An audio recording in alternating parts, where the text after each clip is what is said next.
नमस्कार, मैं विकास कुमार। आप देख रहे हैं समृद्धि न्यूज चैनल। इस वक्त हम पडुरा पंचायत में मौजूद हैं। रविंदर शाह जी हमारे साथ इस वक्त मौजूद है। इनकी पत्नी यहाँ से चुनाव लड़ रही हैं। इनके बारे में बता दें कि ये पहले भी मुखिया रह चुके हैं इस पंचायत से और इस बार भी चुनाव लड़ रहे हैं। इनकी क्या क्या एजेंडा है, अपने पंचायत के लोगों के लिए क्या क्या सोच के रखे हैं, हमारे साथ मौजूद है। आइए इनसे सारी बातें हम जानते हैं। स्वागत है पहले तो सर। अपने ठीक चुनाव है, से आप लोगों को आने के मैं अपने तरफ से धन्यवाद देता हूं। जी और हमारे पास सेटिंग एजेंडा है कि अभी जो पूर्व में सरकार लोग चला रहे हैं, यहाँ लोकतंत्र नाम का कोई चीज़ नहीं है। पहले तो हम पंचायत में लोकतंत्र का स्थापना करेंगे, जो पंचायती एक्ट अधिनियम के तहत आता है। ग्राम सभा, आम सभा, पंचायती एक्ट का सबसे प्रधान ग्राम सभा है। यहाँ 10 सालों के अंदर माने ग्राम सभा, आम सभा नहीं किया गया है। और पंचायत में सरकार के तरफ से जो भी स्कीमें आए हैं वह पूर्णतः लागू नहीं है। यहाँ तक कि नल जल योजना भी चालू नहीं है।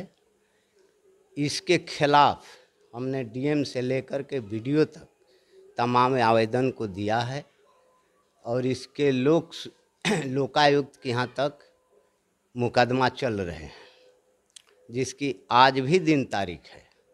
तो पहले हम जनता को जनतंत्र को स्थापित करेंगे इस पंचायत में और विकास का काम करेंगे। और महिला से लेकर के तमाम लोगों को हम सम्मान देंगे।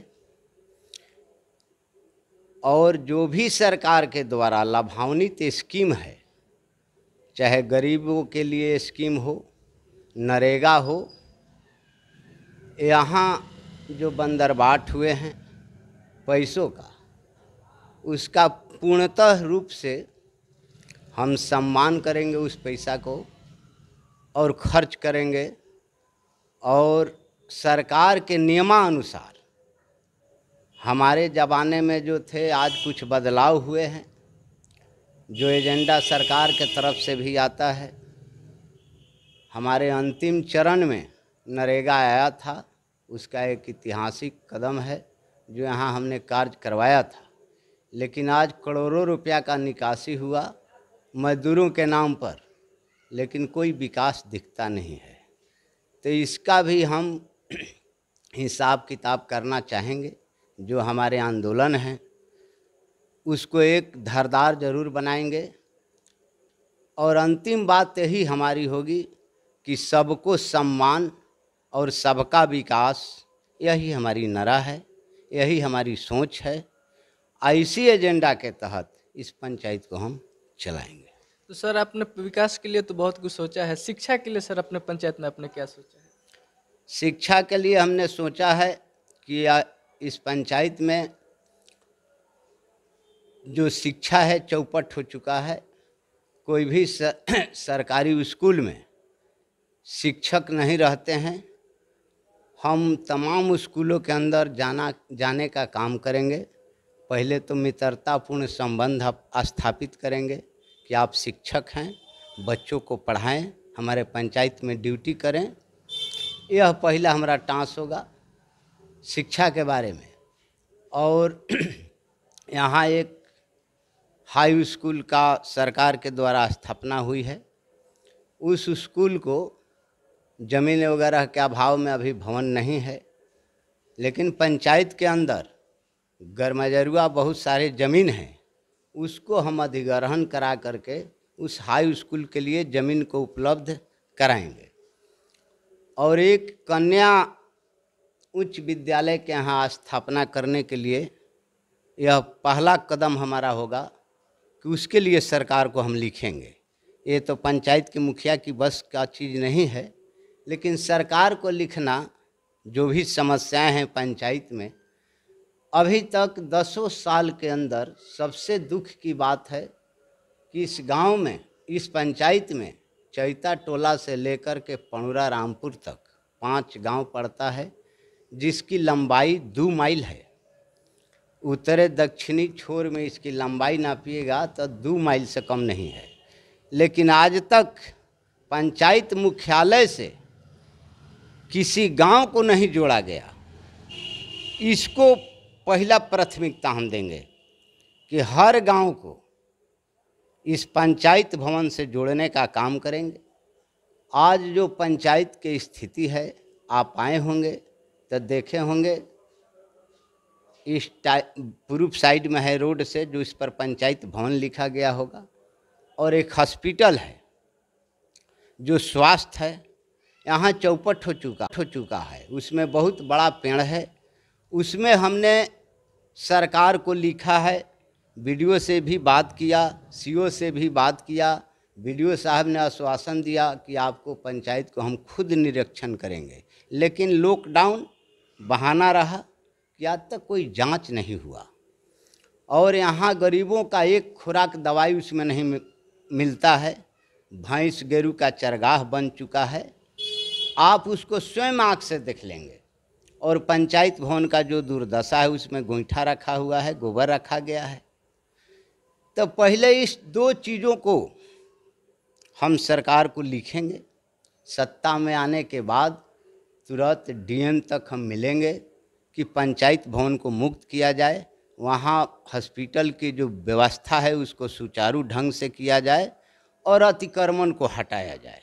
तो सर, आपने क्या सोचा है अपने पंचायत के नौजवानों वर्ग के लिए? आपने क्या सोचा है? पंचायत में नौजवानों के लिए तो जो शिक्षित नहीं है, उसके लिए सरकार के द्वारा स्कीम जो है नरेगा, तो उसमें ईमानदारी पूर्वक जो सरकार के नियमानुसार उनको काम को गारंटी करेंगे। जो कि हमने स्कीम बताया कि यह एक गांव से दूसरा गांव जोड़ना है, तो उसमें मजदूरों का काम मिल जाएगा। यह सरकार के तरह और पशु पालन योजना है, मछली पालन योजना है, मुर्गी पालन योजना है, बकरी पालन योजना है। तमाम में हम नौजवानों को मीटिंग के द्वारा सरकार के पॉलिसी को रखते हुए, तो उसमें नौजवान के ज़रूर है कि अगर इस पंचायत में 20 पोखरा बने तो 20 नौजवान इंगेज होंगे। मुर्गी पालन 20 नौजवानों को अगर दिया जाए तो 20 नौजवान को मिलेगा।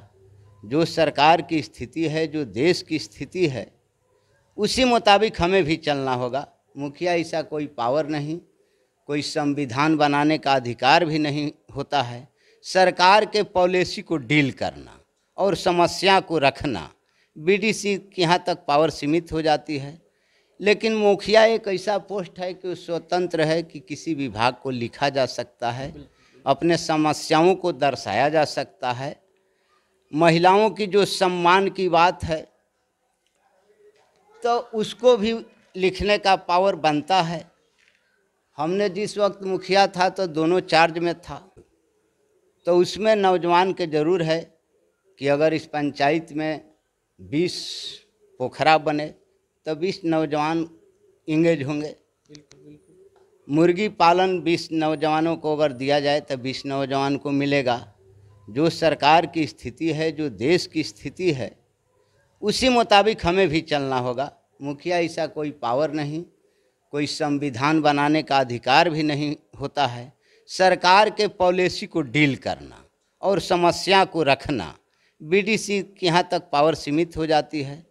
लेकिन मुखिया एक ऐसा पोस्ट है कि स्वतंत्र है कि किसी विभाग को लिखा जा सकता है, अपने समस्याओं को दर्शाया जा सकता है। महिलाओं की जो सम्मान की बात है, तो उसको भी लिखने का पावर बनता है।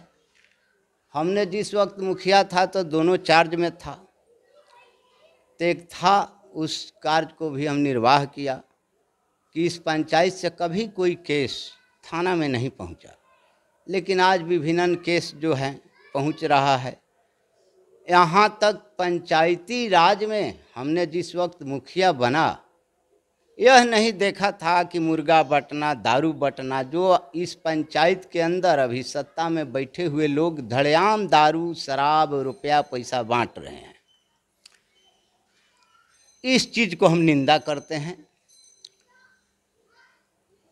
और जनतंत्र में जनता को अधिकार जो है, सबसे जब जनतंत्र में जनता को अधिकार मिल जाए तो अपने समस्याओं को रखेंगे और जो भी हमारे मुखिया के द्वारा लिखना होगा सरकार को हम लिखेंगे। जो भी हमारे पैसा पास फंड आएंगे उसको ईमानदारी पूर्वक खर्च करेंगे सरकार के नियमानुसार। और एक वादा हमने इस चुनाव में किया है कि हर साल 12 माह के बाद सरकार को ऑडिट होता है, आप लोग भी जानते हैं। तो हम अप्रैल माह में घोषणा किया है कि तमाम पंचायतों में माइक के द्वारा प्रचार करा करके एक बहुत बड़ा सभा करेंगे और कितना हमारे पास फंड आया और कितना हमने खर्च किया और किस किस विभागों में खर्चा किया, कितना नरेगा में खर्चा किया, कितना ईंट सोलिंग किया, माने जो भी पैसा होगा हम ईमानदारी पूर्वक जनता को ऑडिट के बाद, मार्च में ऑडिट होता है, अप्रैल माह में हम हिसाब देने का काम करेंगे, यह हमारी वादा है। The royal heritage resort and restaurant Arrah, जी हाँ, अपनी छोटी बड़ी खुशियों को सेलिब्रेट करने के लिए, जैसे वेडिंग, निकाह, तिलक, reception, birthday party, ring ceremony, any types of your memorable events के लिए एक बार जरूर पधारें। The royal heritage resort and restaurant, we are inviting our Indian soldier with all family and offer 20% discount। छोटी बड़ी खुशियां सेलिब्रेट करने के लिए आप एक बार जरूर पधारें। द रॉयल हेरिटेज आरा का गौरव। The royal heritage resort restaurant, Pakriyabar, Chaukipur, Arrah, near RK academy school. हमारा कॉन्टेक्ट नंबर 6299042076 और दूसरा कॉन्टेक्ट नंबर है 8207435888। आप देख रहे हैं समृद्धि न्यूज, एक नई खोज। यदि आपने हमारे चैनल को सब्सक्राइब नहीं किया तो कर दीजिए और बेल आइकन को दबाना ना भूलें ताकि आपको हर खबर की अपडेट मिलती रहे।